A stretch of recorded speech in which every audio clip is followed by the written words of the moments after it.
Cornelia Meyer is an energy expert and the Chief Executive Officer of Meyer Resources. She joins me now from Bern in Switzerland. Thanks very much for being with us. So, Macron talking there about trying to save energy. What do you think the impact is going to be of this latest rise in the gas price?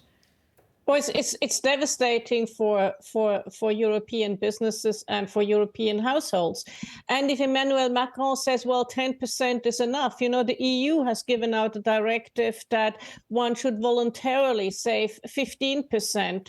And, if there is no more Russian gas coming in, that's really tough because, the German storage is up about 80%, but that will get us about a third through the winter. So what thereafter? So it's going to be a very, very tough winter. Meanwhile, Russia is actually getting more revenue now from oil and gas than it was before the invasion because of the global price rises. How much is that putting any kind of pressure on the whole idea of how effective the sanctions are? Well, the sanctions are not something that will work its way through very quickly, so that these things always take time. And, it's the technological sanctions. It's, not getting spare parts to planes and things like that will really hit, and also being cut out of the SWIFT system. But you are right, especially when it comes to oil. Russia is doing well because China and India are buying big time Russian oil at a discount, about $30, but they're still buying. And if you're around $100, they still get $70, so they still make some money. And in terms of going back to how the effect will be on Europe of the higher gas prices, do you expect further collapses of power distributors or any other kind of impact on the market itself? Absolutely. You look at Uniper in Germany, which has been, given, I think they're about 7 billion, and they will need more. They may need up to 20 billion.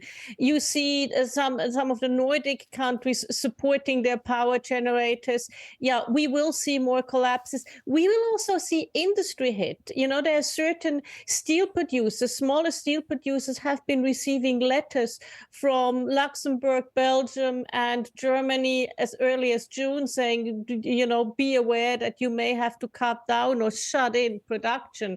So when it comes to the European manufacturing base, this is really devastating unless Europe can sort out its energy woes. Nobody will invest here.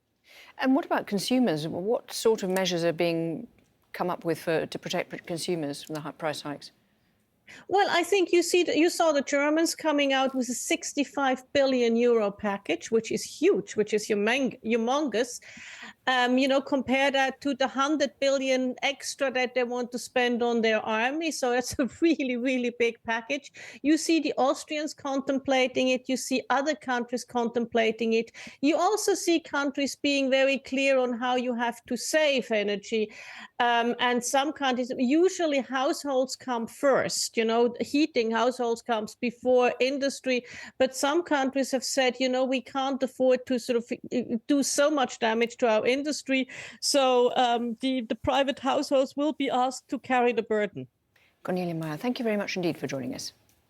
Thank you very much, Lauren.